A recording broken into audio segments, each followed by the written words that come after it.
기존에 이쪽 공간들은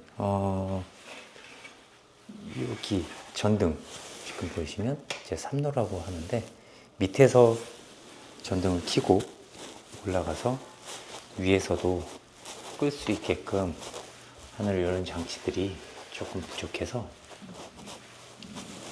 이렇게 끼면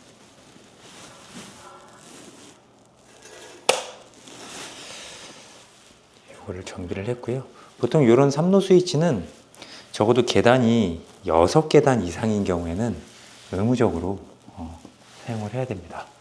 그리고 여기 보이는 이제 가드레일이 지금 거의 흔들리지 않고 있는데 기존에는 좀 많이 흔들리기도 했고 그 흔들림으로 인해서 바닥이 같이 들뜨고 하는 이런 파손이 있었는데 이런 기둥을 둠으로써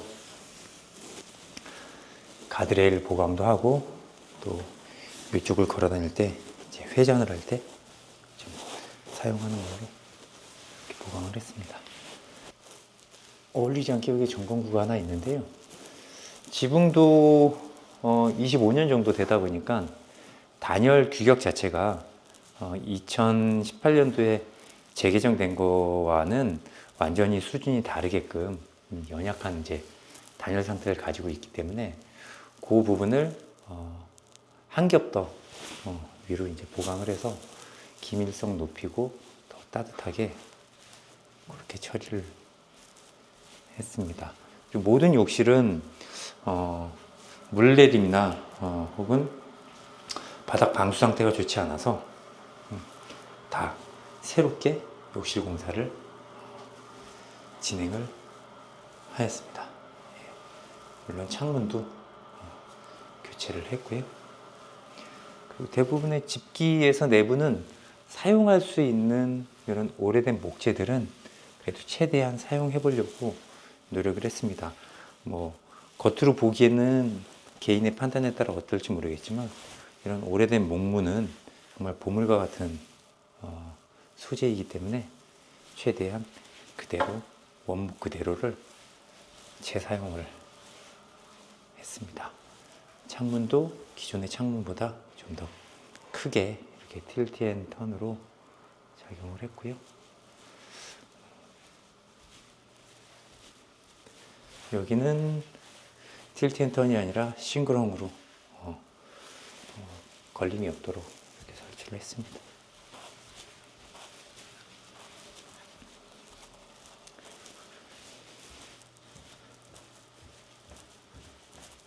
이쪽도 마찬가지 스윙에서 보행에 지장이 없도록 싱글홈 스타일로 마무리를 했습니다.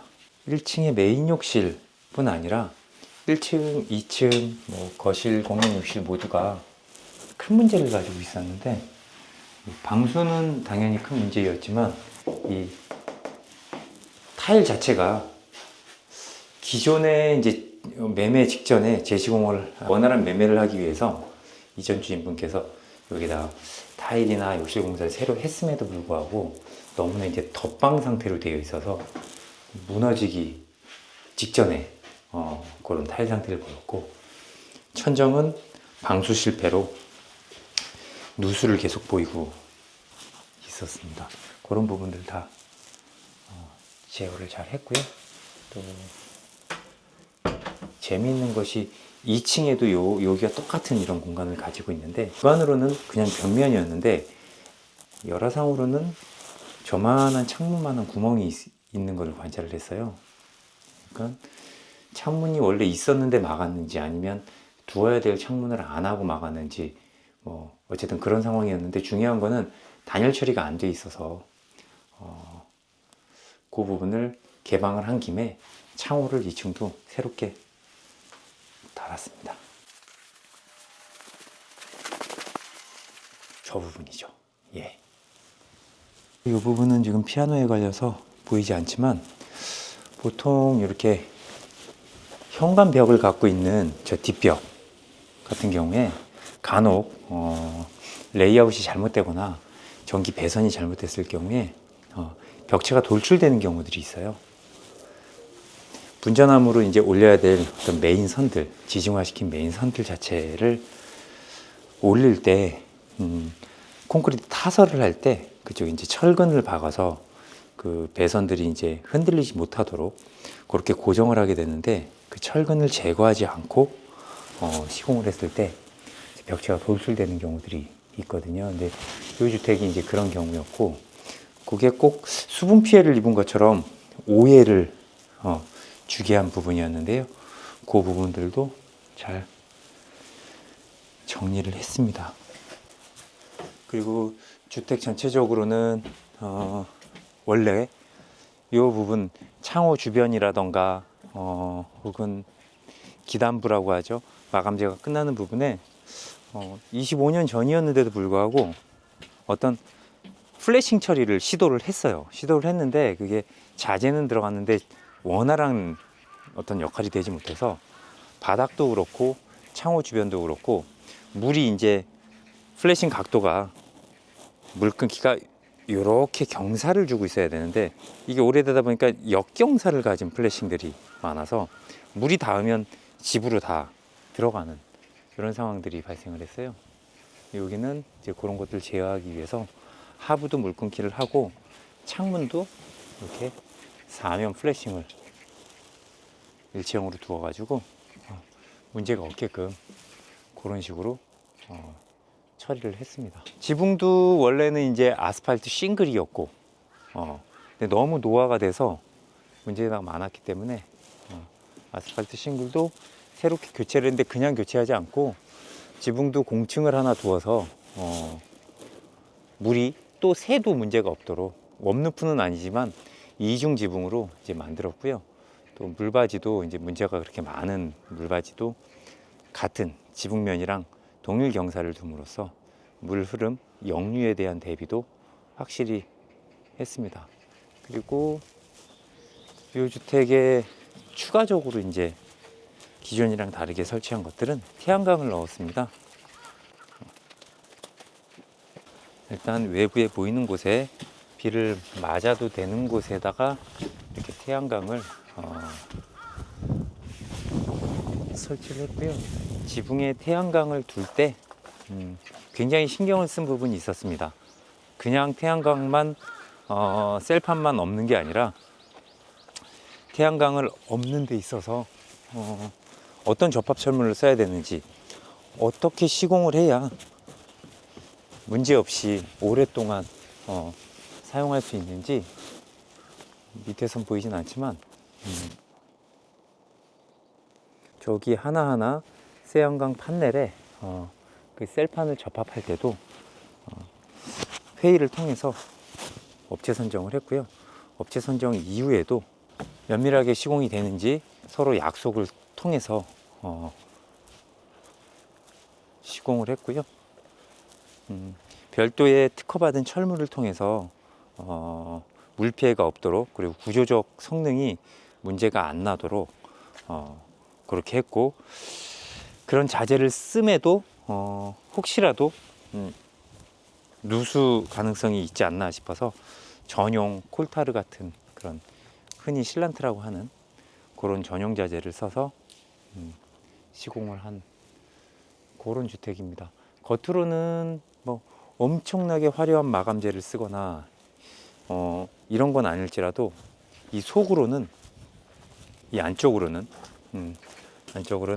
기존의 것들을 다 긁어내고 새롭게 보강을 하고 하우스랩과 외단열을 보강한 상태로, 그리고 다시 레인 스크린을 치고 외장재를 뒀기 때문에 앞으로 최소 25년에서 50년은 뭐 그닥 관리 없이도 안락하게 사용을 하실 수 있을 겁니다.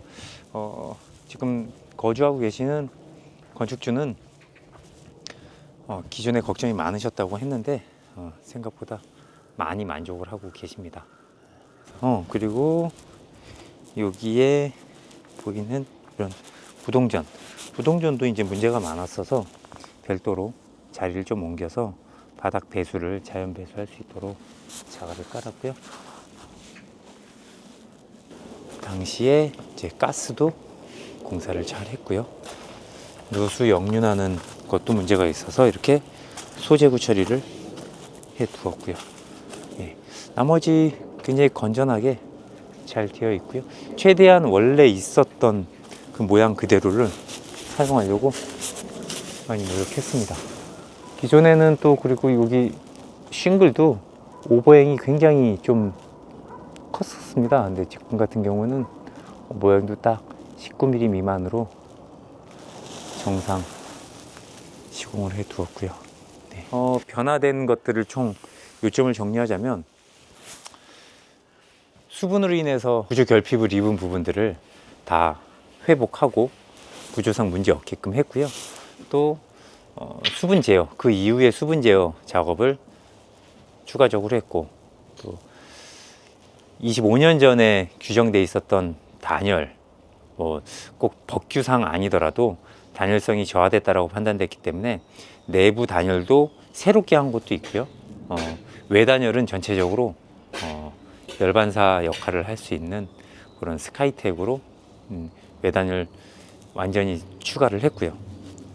그리고 레인 스크린을 두어서 마감을 했고요. 창호는 패시브에서도 많이 사용하고 있는 등급으로 창호를 전체 다 교체를 하였고요. 외장재도 목재에서 시멘트 사이딩으로 교체를 했고, 지붕은 이중 지붕을 둠으로써 벽체와 마찬가지로 어떤 배수 공구를 두었고요. 추가적으로 태양광판을 설치를 해서 전기 사용량에 부담이 없도록 증가를 시켰고요. 인접 대지면들은 모두 다 이렇게 자갈을 깔아서 물 배수가 좋아지도록 유공간 작업과 이런 것들로 처리를 해왔고요. 데크는 일반적인 목재가 아니라 기존에도 요 합성 목재가 깔려 있었는데, 그 기존 합성 목재와 비슷한 재질의 합성 목재로 이렇게 전체 목재를 두었습니다. 주방 안쪽에서 보시면 여기가 굉장히 좋다고 하세요. 저도 이런 공간들 갖고 싶네요. 예. 이렇게 해서 그동안은 계속 문제 있는 집들만 보아왔는데요. 영상을 보시는 구독자분들께서 완성된 것도 좀 보여주어라 라는 이야기들이 많아서 일부 완성된 또 현장도 건축주께 요청드려서 이렇게 촬영하는 시간을 가져봤습니다. 자, 문제가 있더라도 이번 케이스처럼 진단을 통해서 문제점을 파악하고 어떤 부분을 중점적으로 처리할 것인지 결정을 통해서 제한된 예산 내에서 다시 거듭 태어날 수도 있습니다. 물론 새롭게 지어버릴 수도 있겠죠, 신축을.